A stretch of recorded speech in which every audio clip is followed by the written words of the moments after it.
Jadi pertanyaan ujian bukan semata-mata mempertanyakan tentang materi kuliah, tetapi juga mempertanyakan ide riset. Jadi Anda harus menyiapkan alasan, menyiapkan cerita yang menjadikan dasar kenapa Anda beride itu gitu. Tidak ada satu ide tanpa sebab. Tidak ada satu ide tanpa alasan, kecuali orang-orang yang nggak ilmiah. Orang di luar sana biarin saja gitu. Tapi kalian masyarakat ilmiah maka nggak ada satu gagasan tanpa sebab. Maka sediakan itu apa yang menjadi ide penelitian Anda, dari mana inspirasi itu datang. Kemudian mungkin Anda harus memperhatikan juga tentang isu-isu terkini yang mungkin menjadi pertimbangan juga ketika membangun ide gitu.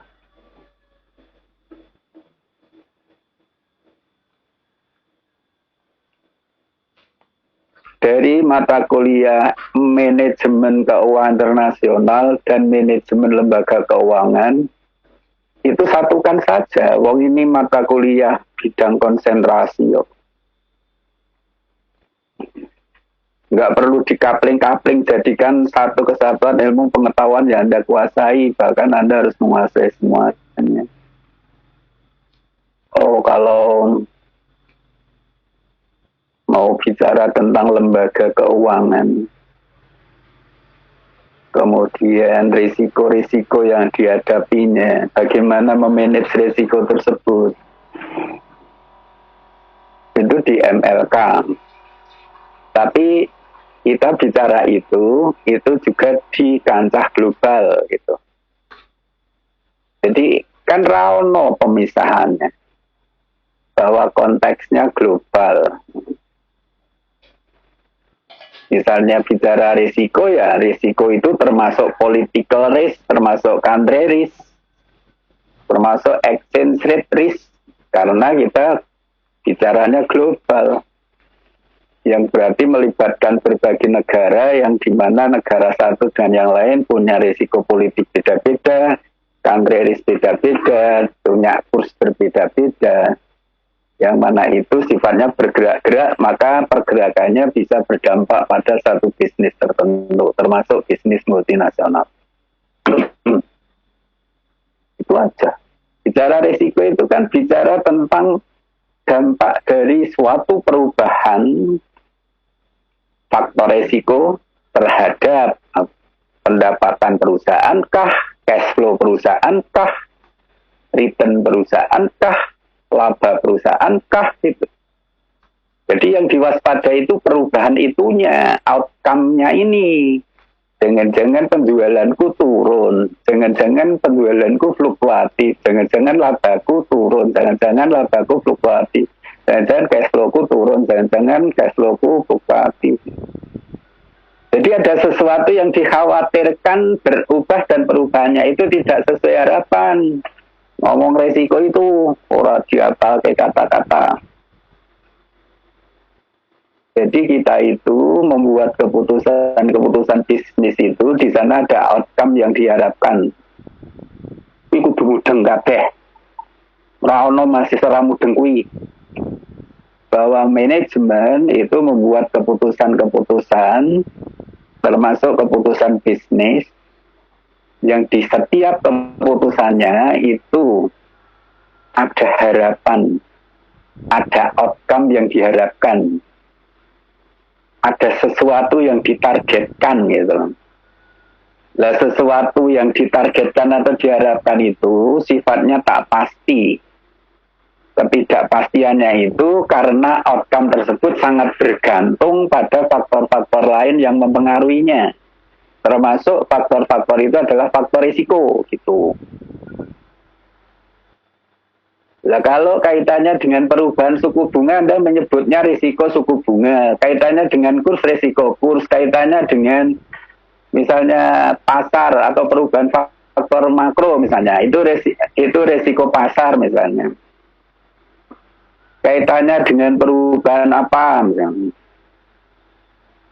yang mana perubahan faktor-faktor itu dikhawatirkan akan berpengaruh terhadap outcome yang kita harapkan itu tidak sesuai harapan. Itu ngomong risiko, itu dipelajari banyak-banyak di manajemen lembaga keuangan. Yang kemudian dalam manajemen keuangan internasional ini sebenarnya kan serupa dengan manajemen keuangan perusahaan domestik. Seperti yang kita pelajari, cuma bahwa skop dan skillnya berbeda karena global tadi. Karena perusahaan multinasional itu beroperasi di berbagai negara, sementara perusahaan domestik hanya beroperasi di satu negara saja. Skop and skillnya beda, no? Dan perbedaan scope and skill ini nanti berkaitan dengan tetek bengek yang berkaitan dengan ciri khas suatu negara masing-masing. Apakah faktor sosial budayanya, kelembagaannya, berkaitan dengan risiko-risiko country-nya, politiknya. Jadi kalau kalian tuh memang merasa sudah menguasai manajemen keuangan 1-2, dunia mudeng kurang pelajari manajemen keuangan internasional. Mestinya fokusnya lalu melihat perbedaannya di mana ya gitu. Kalau manajemen keuangan perusahaan domestik, manajemen keuangan perusahaan multinasional itu secara garis besarnya bedanya di mana? Kalau kita lihat per bagian, katakanlah hari ini kita mau diskusi tentang capital budgeting. Nah, capital budgetingnya untuk perusahaan yang domestik saja dengan capital budgetingnya perusahaan multinasional itu bedanya kayak apa? Bagi presenter yang cerdas mestinya mengedepankan itu, menunjukkan gitu, mengkontraskan gitu. Jadi setiap bab itu kudune kalian itu para presenter yang tidak hanya ngapal itu kudune itu bisa menunjukkan kontrasnya antara yang domestik, yang perusahaan domestik yang begini untuk kasus perusahaan multinasional gini itu menjadi penting. Itu menunjukkan kalau kalian kritis. Jadi orang kok ngomong beda konteks saja waton ngomong lucu terus neng kono kene padha wae neng kono kene padha wae neng kono kene padha wae gitu, enggak ada konteks gitu. Aku berulang-ulang menyebut kata konteks itu supaya kalian tuh ada dinamikanya gitu. Gini. Orang kok neng kono kene padha wae ilmu dianggap padha wae kayak gitu. Ya berulang-ulang scope and skill berbeda. Maka konteks jangan lupa. Ini nanti mau tak lihat gitu presenternya gimana caranya menjelaskan capital budgeting ini. Tentu saja meskipun ini perusahaan multinasional yang melakukannya, banyak pendekatan tradisional bisa juga sama saja diterapkan gitu. Tapi tetap saja ada beda. Lawang perusahaan multinasional tadi beroperasi di berbagai negara sehingga skopnya luas, sehingga skala produksinya, skala pemasarannya, skala sumber daya yang dimilikinya beda banget ya gitu. Nah, jadi mau tak lihat. Kalau pendekatan tradisional yang biasa dipakai kayak NPV, IRR tetap saja applicable di sini. Itu kan pendekatan yang diakui dunia. Kalau kamu nggak mudeng berarti ketinggalan dunia loh. Buku-buku yang saya pakai itu buku-buku internasional yang yang dipakai di level dunia. Maksudku apa? Maksud pasien apa? Ya supaya kamu nggak ketinggalan pengetahuan. Biar kalau nanti dolan ke Amerika sekolah S2 ya Yun. Sebulannya ya iku gitu. Utawar dolan ngendi neng Eropa ngendi gitu. Oh, bukunya juga itu misalnya gitu. Oh, pendekatan-pendekatan yang aku pelajari ternyata juga di sana dipelajari juga.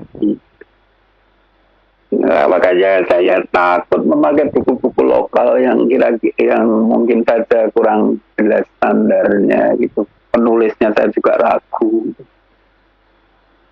Wegah. Wis kulino nganggo buku sing standar global. Biar murid-muridku tidak ketinggalan wawasan yang dimiliki oleh mahasiswa lain di berbagai negara. Ceritanya gitu. Ini kelompoknya siapa? Dimas Iporilan. Iya, Pak. Ya, siapkan dulu. Di situ pertama-tama Anda mestinya menjelaskan capital budgeting di opo. Terus capital budgeting untuk perusahaan yang multinasional ini bisa menggunakan pendekatan apa? Lalu berbeda enggak dengan capital budgetingnya perusahaan domestik? Lalu kompleksitas dari penganggaran modal perusahaan multinasional itu apa saja? Mestinya kompleks lah, mestinya luwih rumit. Terus nanti kalau buku yang saya pegang itu contoh ilustrasinya ternyata kan Indonesia toh pakai perusahaan semen. Cemek itu. Kalau di bukumu saya nggak tahu. Cemek. Iya. Silakan saja untuk siap-siap dimulai presentasinya. Kelompok pembahasnya kelompok siapa? Kelompok pembahasnya kelompok 6, Pak. Sama dengan kelas itu. Lo kelompok 6 aku kurang ngerti jenengnya. Kelompok 6 itu siapa? Ikrimah Putri sama Pak. Dan Ikrimah Putri sama Vina, Pak. Vina. Ini saya kondisinya tidak fit loh ya. Ini aja nih keringat sudah keluar semua. Kalian harus yang maksimal untuk untuk mengeksplor ini sendiri. Ya kalau saya mungkin kuat dan mungkin tertarik gitu mungkin saya ngomong. Tapi kalau enggak ya enggak tahu. Ini asam lambung saya 3 hari terakhir sedang memburuk ya. Oke, silakan dimulai. Oke, Assalamualaikum warahmatullahi wabarakatuh. Di sini kami akan membahas tentang multinational capital budgeting and cross-border acquisition. Di mana dalam kelompok 5 ini, saya dan teman-teman saya sendiri masih Iporilan Dwi Putra, ada Anissa Hanum, Ardi Bima Syahadat. Oke, next. Benar, Pak, macet. Oke.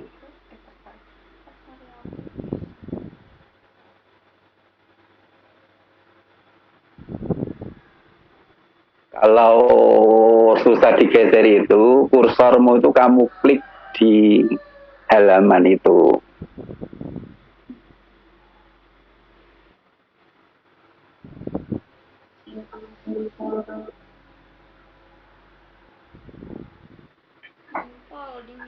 Multinational budgeting sendiri itu adalah penganggaran modal di anak perusahaan asing di mana MNC mengevaluasi proyek-proyek internasional dengan menggunakan penganggaran modal multinasional yang mana membandingkan biaya dan manfaat proyek-proyek tersebut. Contoh-contoh multinasional korporatif sendiri ada Toyota, seperti Unilever, dan masih banyak lagi contoh-contohnya. Oke, next.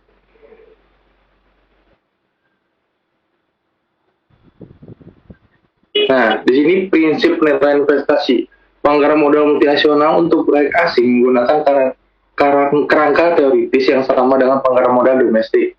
Seperti tadi yang dijelaskan oleh Bapak, menggunakan kerangka yang sama dengan beberapa perbedaan yang sangat penting. Langkah-langkah dasar adalah sebagai berikut: mengidentifikasi modal awal yang diinvestasikan, memperkirakan arus kas yang diperoleh dari proyek dari waktu ke waktu, termasuk pemikiran nilai terminal atau sisa investasi, mengidentifikasi tingkat diskonto yang sesuai dengan menentukan nilai sekarang dari arus kas yang diharapkan, menggunakan metode penganggaran modal tradisional seperti net present value dan internal rate of return untuk menilai dan memeringkat proyek potensial.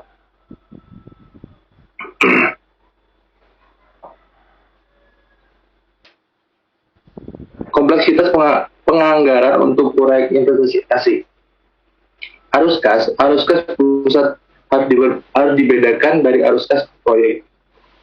Arus kas pusat seringkali bergantung pada bentuk pembiayaan arus kas tambahan yang dihasilkan oleh investasi baru di suatu anak perusahaan asing, mungkin sebagian atau seluruh diambil dari anak perusahaan lain. Kanibalisme. Pusat harus secara eksplisit mengakui pengiriman dana karena sistem pajak yang berbeda, keadaan ilmu hukum politik pada penganggaran dana, norma bisnis lokal, perbedaan cara pasar, keuangan, dan lembaga fungsi. Pembayaran non-finansial dapat menghasilkan arus kas dari anak perusahaan ke perusahaan pusat, termasuk pembayaran biaya lisensi dan pembayaran impor dari perusahaan pusat.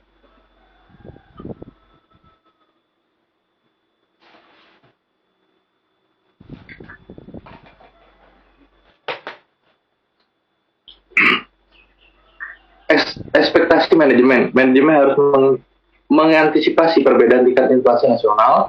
Manajemen harus mempertimbangkan kemungkinan perbedaan nilai tukar mata uang asing yang tak terduga, menggunakan pasar modal nasional yang tersegmentasi dapat menciptakan peluang untuk menuntun finansial, penggunaan pinjaman bersubsidi pemerintah tuan rumah, memperumit struktur modal, dan kemampuan perusahaan pusat untuk menentukan biaya modal rata-rata tertimbang. Manajemen harus mengevaluasi risiko politik karena dapat mengurangi aliran kas harapan. Nilai terminal lebih sulit diperkirakan karena pembelian potensial dari tuan rumah, pusat, atau negara ketiga, atau dari sektor swasta atau publik, kemungkinan memiliki perspektif yang sangat berbeda.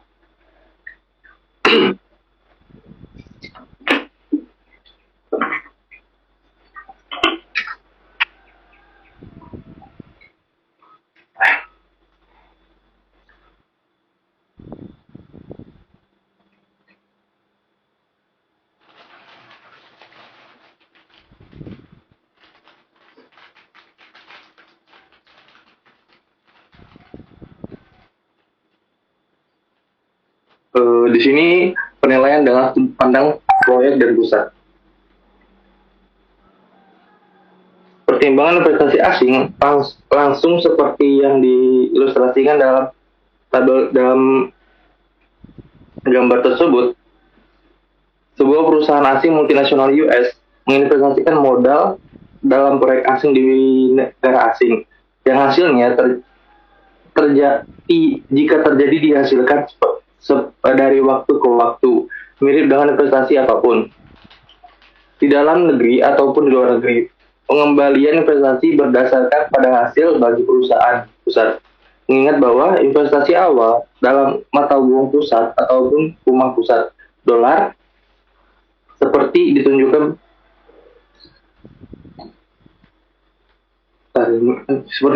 pada gambar. Namun sebagian besar arus kas proyek ke pusat atau ke anak pusat adalah arus kas keuangan daripada arus kas operasi. Sudut pandang pusat melanggar konsep utama, penganggaran modal, yaitu arus kas keuangan tidak boleh dicampur dengan arus kas operasional.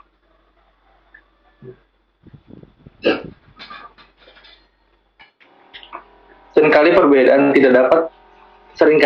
perbedaannya tidak penting karena keduanya hampir identik, tetapi dalam beberapa kasus perbedaan tajam dalam arus kas ini akan ada. Misalnya, dana yang secara permanen diblokir dari repatriasi atau diinvestasikan kembali secara paksa. Tidak tersedia untuk dividen kepada pemegang saham atau untuk pembayaran utang pusat. Oleh karena itu, pemegang saham tidak akan memegang perbedaan pendapat yang diblokir sebagai kontribusi terhadap nilai perusahaan. Ini diterangin ini. Saya mau nunjukin gambarnya. Lah yang ini bukan gitu Pak. Jadi saya nunjukin pakai mouse saya, cuman yang nge-share screen bukan saya. Jadi saya bingung mau ngejelasinnya gimana ini. Lah ini ada kata-kata yang kamu ucap itu potential for block fund misalnya gitu. Kamu tadi juga ngomong-ngomong di blokir. Bentar.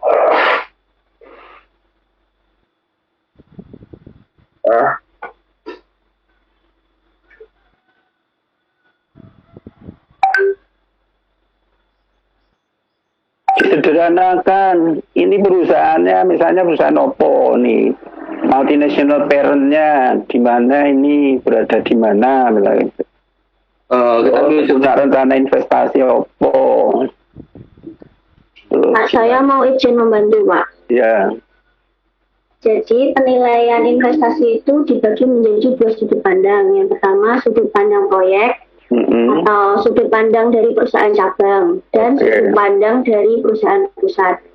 Nah, multinational enterprise itu kan perusahaan internasional. Perusahaan pusat itu membangun perusahaan cabang di negara lain. Nah, di sini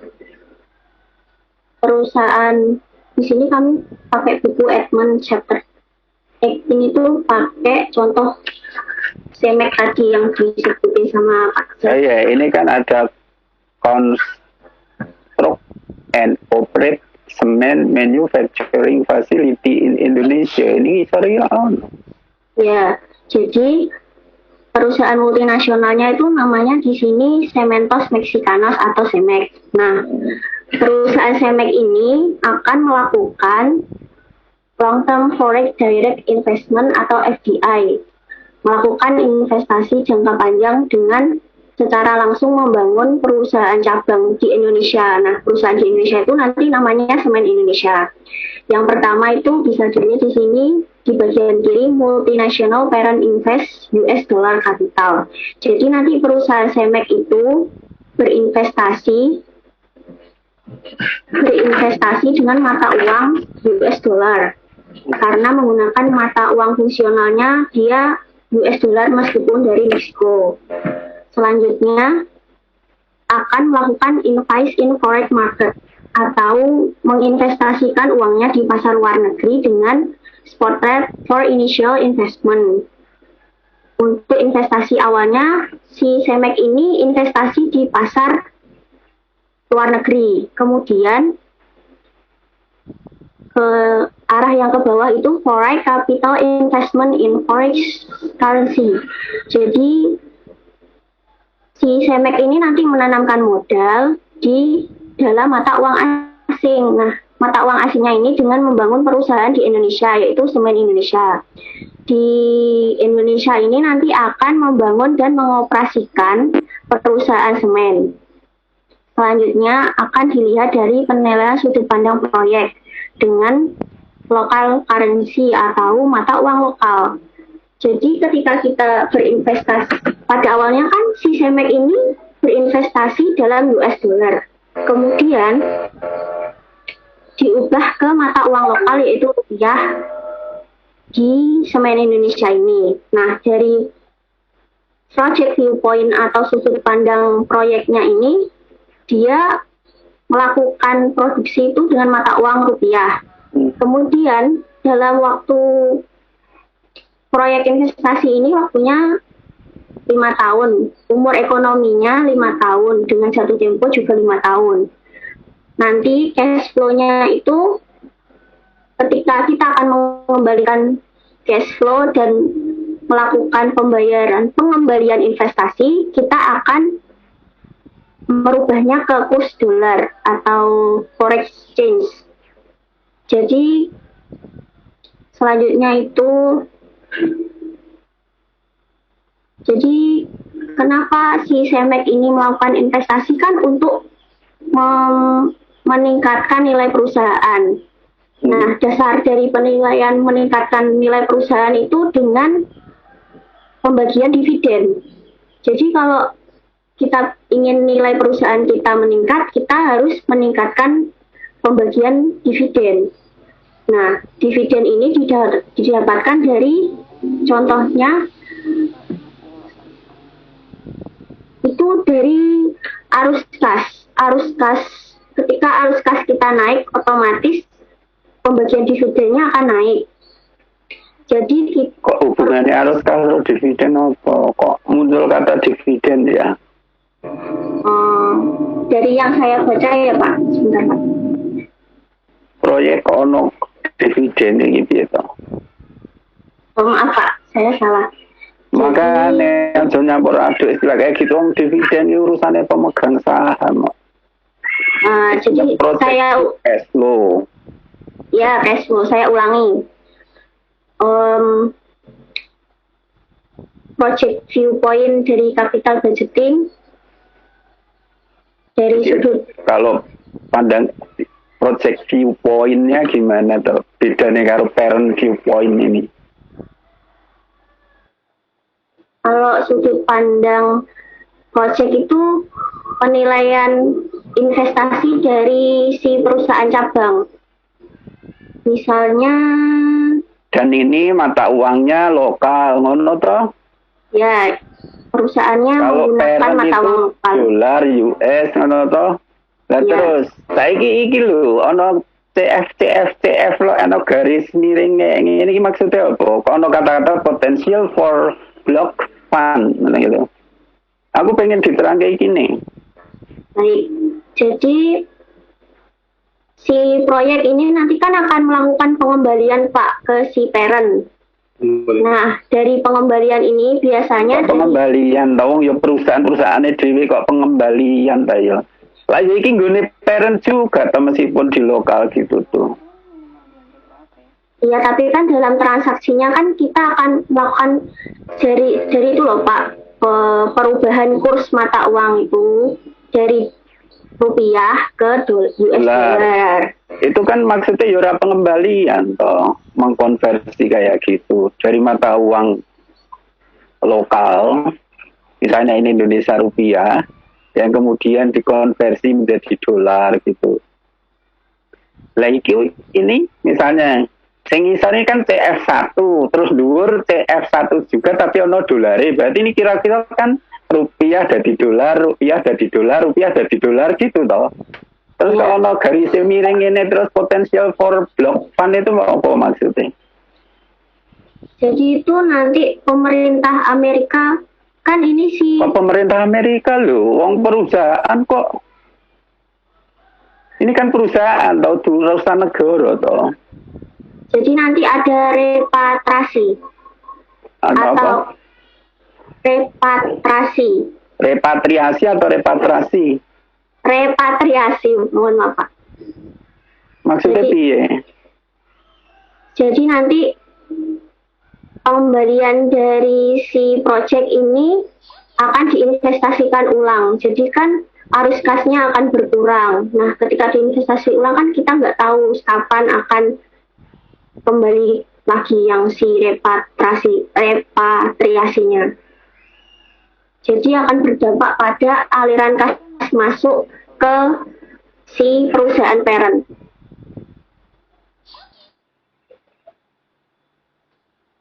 Nah, Jadi di sini ada kata potential for block, berarti bisa di block bisa tidak. Akan di block jika bagaimana loh maksudnya?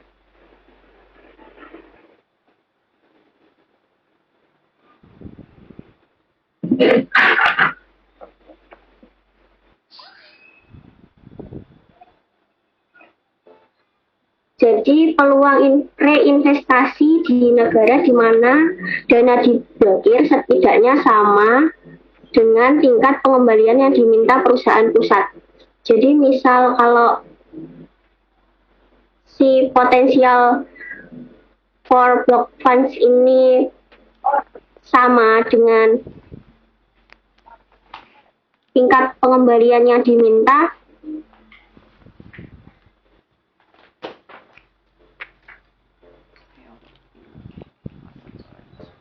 itu akan berefek pada hasil penganggaran modal karena arus kas proyek masa depan akan meningkat dengan pengembalian si reinvestasi tadi.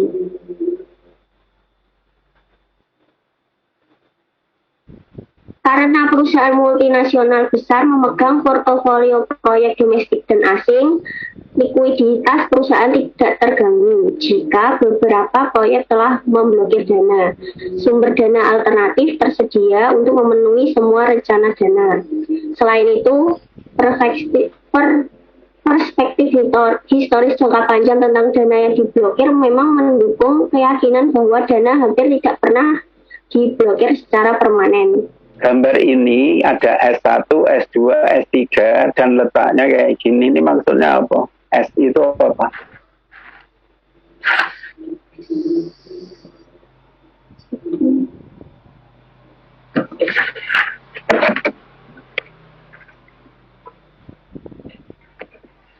Mestinya dengan gambar ini semuanya jadi mudeng loh, tapi enggak loh, saya juga enggak mudeng.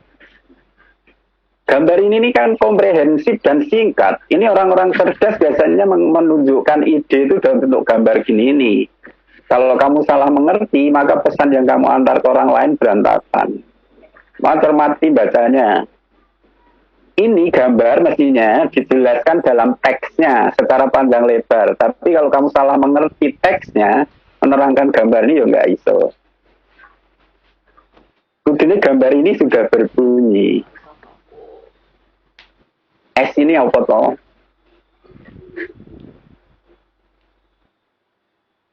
S1, S2, S3 ini apa?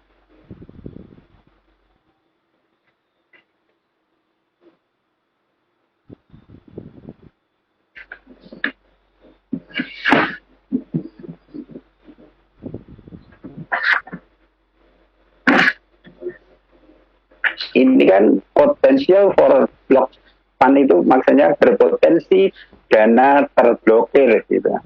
Ini maksudnya gitu kok.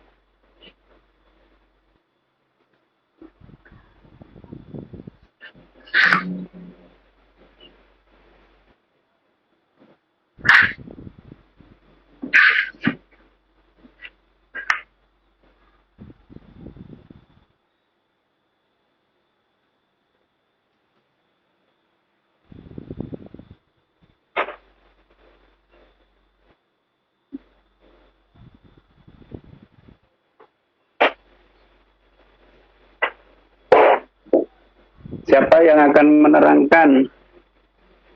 Bentar.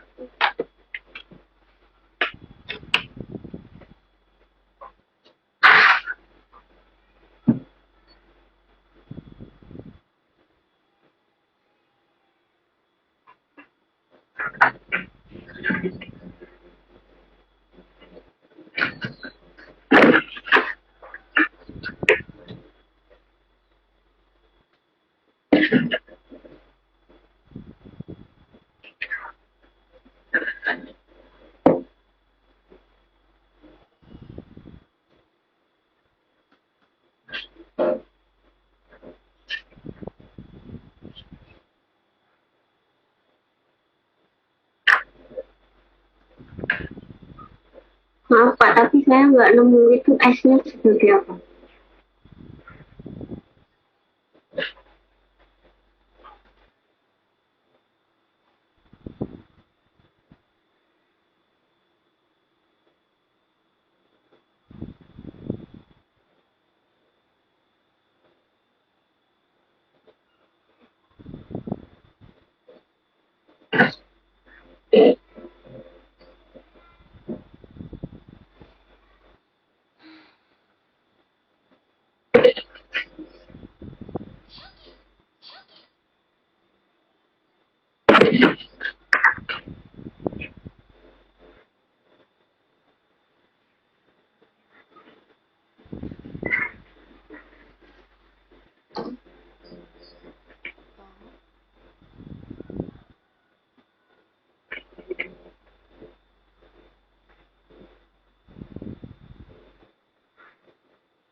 Kalau saya menerangkan yang dari project viewpoint gimana? Tapi S itu apa? Saya udah baca lagi tapi belum nemu S itu apa Pak. Dan gambarnya kayak itu. Dan Anda ambil gambar dari mana atau itu? Dari buku.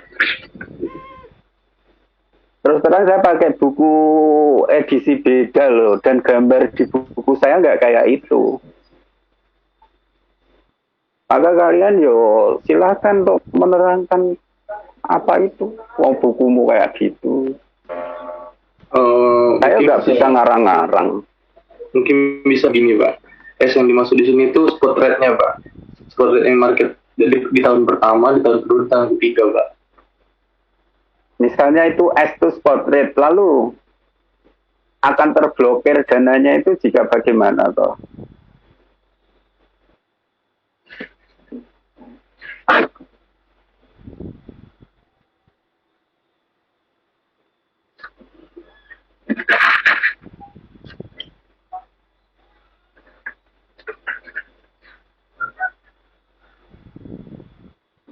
Jadi begini Pak, kan spot rate itu kan nilai tukar hari itu, nilai tukar kurs hari itu. Jadi pada tahun pertama nilai tukarnya itu bakal bisa diblokir kalau mata uang tersebut balik lagi ke perusahaan anaknya Pak. Jadi diinvestasikan ulang tadi Pak. Ini misalnya garis putus-putus ini miring kayak ginian zamanannya enggak? Penggambarannya kok miring kayak gitu tuh ada maknanya enggak kan? Terus S1, S2, S3 itu enggak rata, enggak jejer rata, itu juga ada maknanya enggak?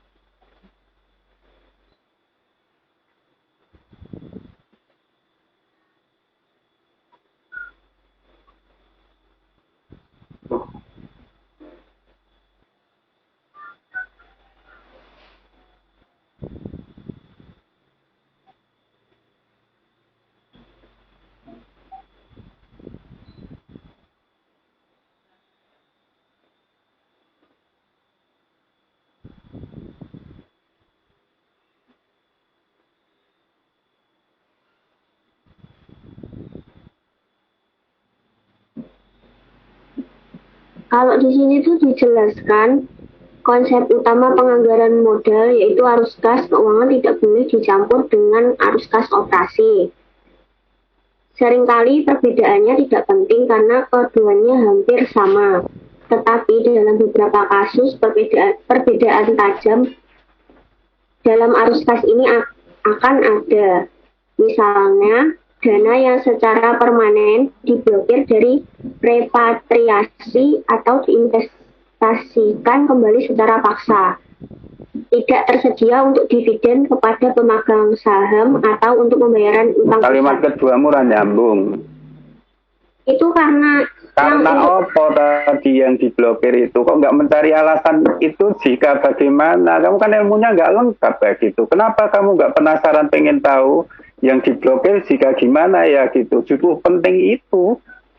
Jadi argumen teoritis yang kuatnya itu arus kas ke pusat perusahaan pada akhirnya menjadi dasar bagi dividen kepada pemegang saham. Reinvestasi. Orang nyambung. Aku malah otak aku keputer-puter orang tambah ilmu. Kamu itu hanya mengambil ringkasan-ringkasan yang tidak jelas atau baca buku lengkap toh? Ini kirim meneng aku. Nek ono file kirim meneng aku tak maca dhewe, gen aku mudeng dhewe. Makanya gue guru nyomoti sing nggak berpalian kayak gitu malah memutar-mutar otak bikin pusing.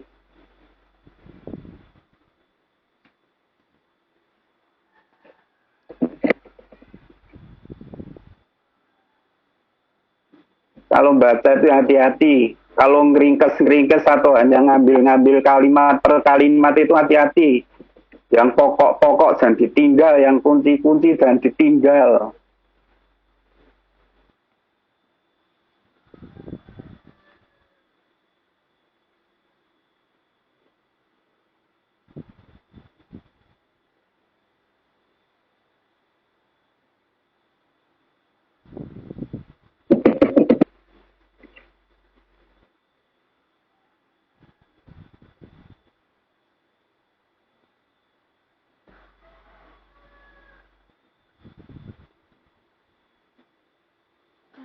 Enggak, screenshot aja. Coba gambar tadi yang mau tunjukin. Screenshot aja. Sudah saya kirim Pak bukunya di grup. Ya. Jadi dari pandangan perusahaan lokal, di mana investasi dilakukan oleh perusahaan M&A ini, dengan pandangan perusahaan induk, itu bisa saja mengakibatkan terjadinya dana terblokir itu jika bagaimana sederhananya?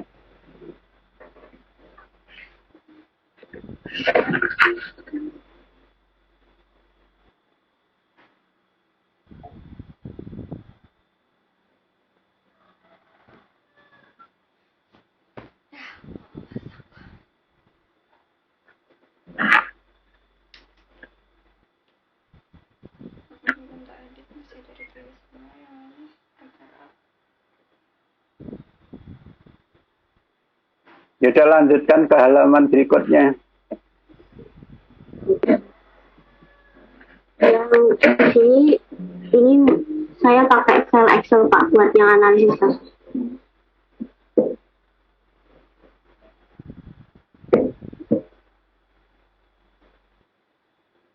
Mana Excelnya?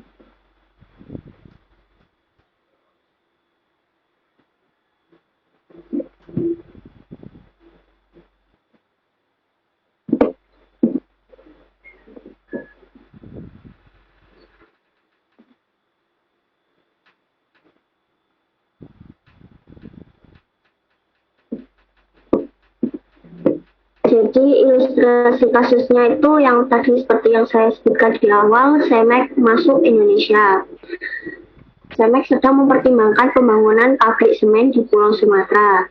Proyek cabang dengan nama Semen Indonesia akan menjadi investasi Green Fund yang dimiliki sepenuhnya dengan total kapasitas terpasang 20 juta metrik ton per tahun. Cemex adalah M&A yang berkantor pusat di Meksiko tetapi menggunakan dolar Amerika Serikat sebagai mata uang fungsional. Perusahaan bersaing di pasar global untuk pangsa pasar dan modal. Saham Cemex tercatat di Mexico City dan New York. Perusahaan telah berhasil meningkatkan modal baik utang maupun ekuitas di luar Meksiko dalam dolar Amerika. Basis investornya semakin mendunia dengan omset saham Amerika meningkat pesat sebagai persentase dari total perdagangan.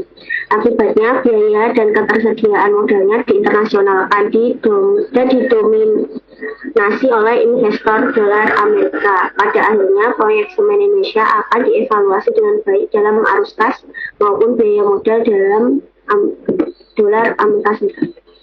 Itu tingkat inflasinya memang begitu, 30 Indonesia. Iya Pak, tingkat inflasinya Indonesia nanti 30% dan Amerikanya 3%. Terus?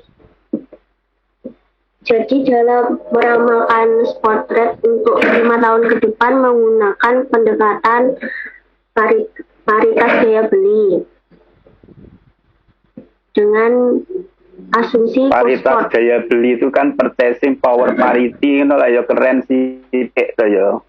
Baik, purchasing power parity berlaku untuk nilai tukar rupiah terhadap dolar selama umur proyek Indonesia. Asumsinya kurs spot awalnya Rp10.000 terhadap dolar dan tingkat inflasi Indonesia dan Amerika Serikat masing-masing 30% dan 3% per tahun. Ini contoh perhitungan spot rate-nya untuk tahun pertama. Jadi nanti spot rate untuk tahun pertama hasilnya Rp12.621 per US dollar. Nah, yang ini penanaman modal. Cemex percaya bahwa mereka dapat membangun fasilitas produksi piro modal. Modal awalnya $110 per ton dengan asumsi kapasitas 20 juta ton. Dengan nilai tukar yang tadi spot rate-nya 10.000. Biaya investasinya 22, jadi biaya investasinya sebesar 22 triliun. Kemudian angka ini termasuk investasi. Bagi motor kok jane mbok wis investasi awalnya 22 triliun rupiah atau dalam dolar 2,2 miliar dolar ngono. Nah, guru moto ya iso kok. Terus pembiayaan terdiri dari biaya apa-apa mosok moto yo. Kemudian pembiayaan untuk pabrik dan peralatannya sebesar 17,6 triliun dan menghasilkan biaya penyusutan sebesar 1,76 triliun rupiah per tahun dengan metode garis lurus selama 10 tahun. Kemudian komponen pembiayaan investasi dengan ekuitas sebesar 50% dari SEMEK dan 50% utang. Komponen utangnya 75% dari SEMEK dan 25% dari pemerintahan Indonesia. Biaya modal rata-rata tertimbang atau WACC dalam basis dolar Amerika Serikat diperkirakan sebesar 11,98%. Sementara WACC untuk proyek tingkat lokal Indonesia sebesar 33,257%. Selanjutnya pendapatan.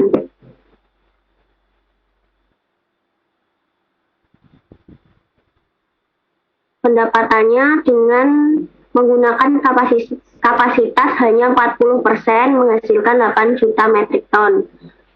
Semen yang diproduksi akan dijual dengan harga 58 dolar per ton. Selanjutnya langsung, jadi yang pertama ini tabel. Jadi sebelum kita melakukan evaluasi proyek investasi, yang pertama kita membuat laporan keuangannya terlebih dahulu. Dari sini kita membuat laporan keuangan dari Dudu laporan keuangan Anissa. Mbok sing spesifik nek nyebut itu iki apa? Jenengane kok ngono ki apa? Ngitung apa kok ngono kuwi? Aja kok anggere ana angka mbok arani laporan keuangan. Laporan keuangan itu kan neraca, laba rugi, laporan arus kas ya itu. Ini apa jenengane kok ngono kuwi? investment. Ini perhitungan apa? Perhitungan investasi dan keuangan. Semen Indonesia. Financing keuangan, financing itu Pembiayaan. pendanaan atau pembiayaan. Jadi di sini terdapat tabel investasi dan pembiayaan Semen Indonesia dari sudut pandang proyek. Lah wong kamu tuh kalau pengen tahu ini apa kan mbok ngisor dhewe mbok delokno ketok, bangko terakhir dihitung apa to? Dihitung apa to gitu. Lano dadi wong ya cukup ngelujur wae. Ngerti ngono lho sing pokok sing endi yang enggak pokok yang mana gitu. Tidak kok semua dipandang rata itu. Sama saja sama rata yo opo. Ora mudeng-mudeng dadi wong. Sing dhuwur ngitung apa? Itu kan ditebal-tebalin kayak gitu toh. Terus yang kedua ngitung apa? Ketiga ngitung apa? Ngono wae. Masa mbok foto siji-siji. Baik Pak. Jadi yang bagian kiri itu menghitung investasi, yang kanan itu pembiayaan. Selanjutnya yang bagian kedua adalah cost of capital atau biaya. Yang atas cost of capital kalau nah itu komanya kok hilang nopo loh. Tadi kan 11,98 itu kok 11,980 ora ono komane. Maaf Pak, salah ketik. Lah ning dhuwur ya wis ono to mau ae. Terus nek ning Indonesia sing menurut uang lokal mau piro kae? Ngasih lipat-lipat 3 mau kae. Mana? 30 berapa tadi? WACC ini kuwi lho, cost of capital kan WACC to Anita, ora mudeng to. Ya, 33 kuwi. ini 33,257%. Wes terus ngitung apa meneh? Investasi awalnya wis ketemu kae mau 22 triliun mau kae. Terus danane ana saka ekuitas, ana saka utang ngono. Terus biaya modalnya sak ngono mau. Terus saiki ngitung apa? Selanjutnya menghitung biaya modal tertimbang. Mana? Ini Ketemu piro? komponen gas. Jadi nanti WACC-nya 33,257. Selanjutnya, schedule pembayaran utang Semen Indonesia dan forex exchange.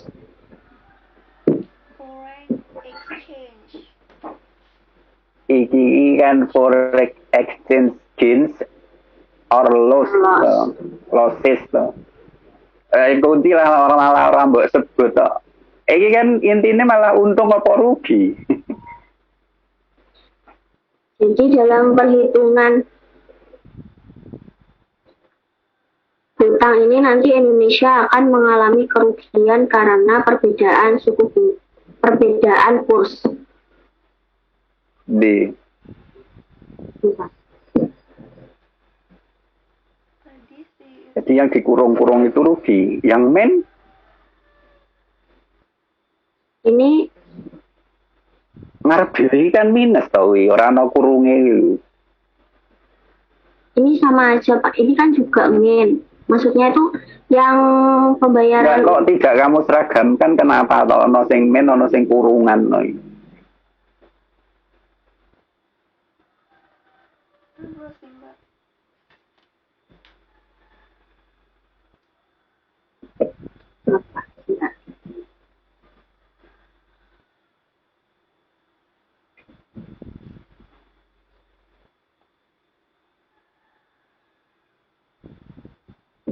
Jadi ini ceritanya menghitung gains atau loss gitu. ya. Dan ternyata rugi. Iya, karena Gitu. perbedaan.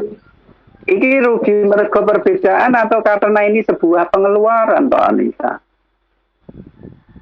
Ini kan bayar utang toh, schedule pembayaran utang toh. Iya. Coba dhuwur mau judulnya apa?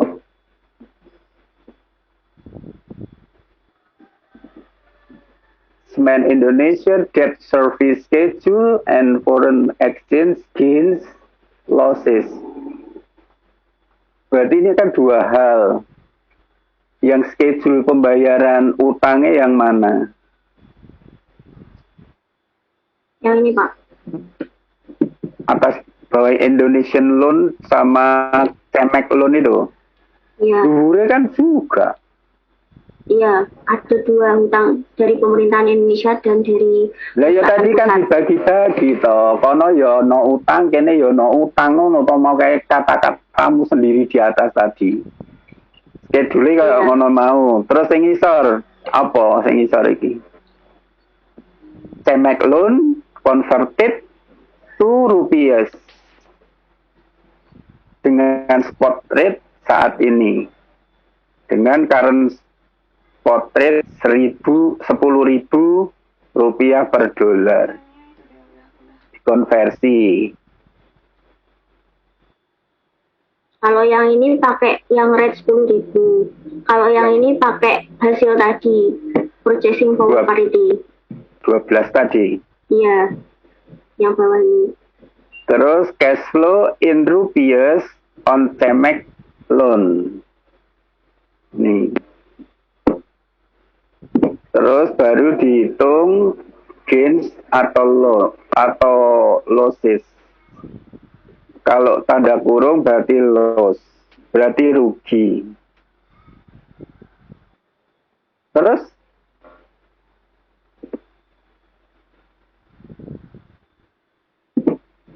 Ini income statement Semen Indonesia. Dari penjualan gitu Pak. laporan laba rugi. Ya. Kemudian menghitung akan menghitung ini net income. Setelah menghitung net income piye terangin dhisik to ya dilewat tok. Itu kan ada yang kurung-kurung, ada yang enggak kayak gitu. ini kan Ini dari net income itu loh. Ini kan laporan laba rugi toh, ya fokus kita ke laba bersih toh. Untung apa rugi? net income-nya Net income ki laba bersih mudeng ora? untung Pak. Nah iki 2 tahun pertama iki dalam tanda kurung ki untung. Dalam 2 tahun pertama itu mengalami kerugian. Kemudian pada tahun ketiga, keempat, dan kelima mengalami keuntungan. Sekarang cash flow-nya mana?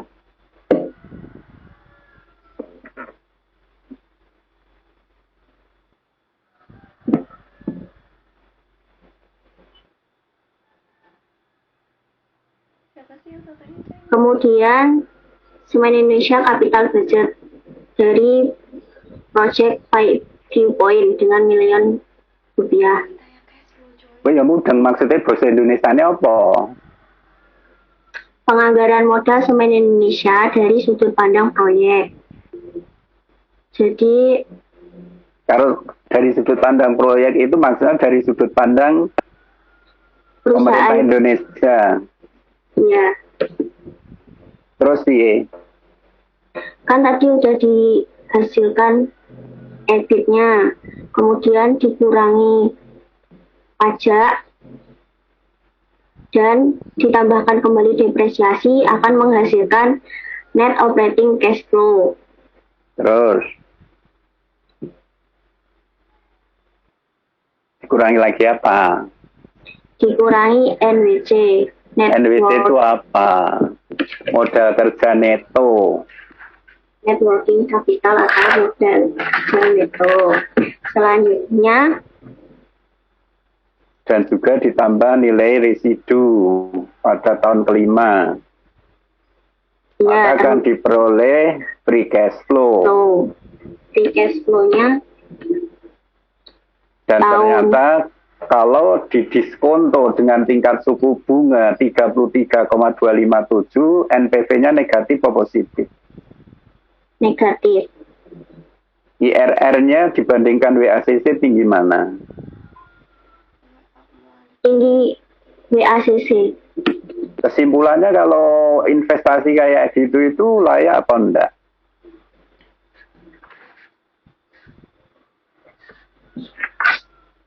Kalau dilihat dari sudut pandang Indonesia itu menguntungkan enggak? Tidak Pak. Jadi Kenapa? tidak gitu. Kenapa kok tidak menguntungkan? Karena NPV-nya negatif. NPV yang negatif itu maksudnya apa toh? Maknanya apa toh? NPV negatif kan berarti belum balik modal Pak pada tahun umur Kamu ekonomisnya. bahasane wong kono tonggo-tonggomu dipakai kono. NPV itu maknanya apa? NPV Gampang ngomong balik net modal, present gampang. value. NPV itu apa maknanya? Kalian tuh orang berilmu. Maknanya apa? Net present value. Maknanya apa? Jadi itu cash Tujuan flow perusahaan apa? Tujuan perusahaan apa? Wes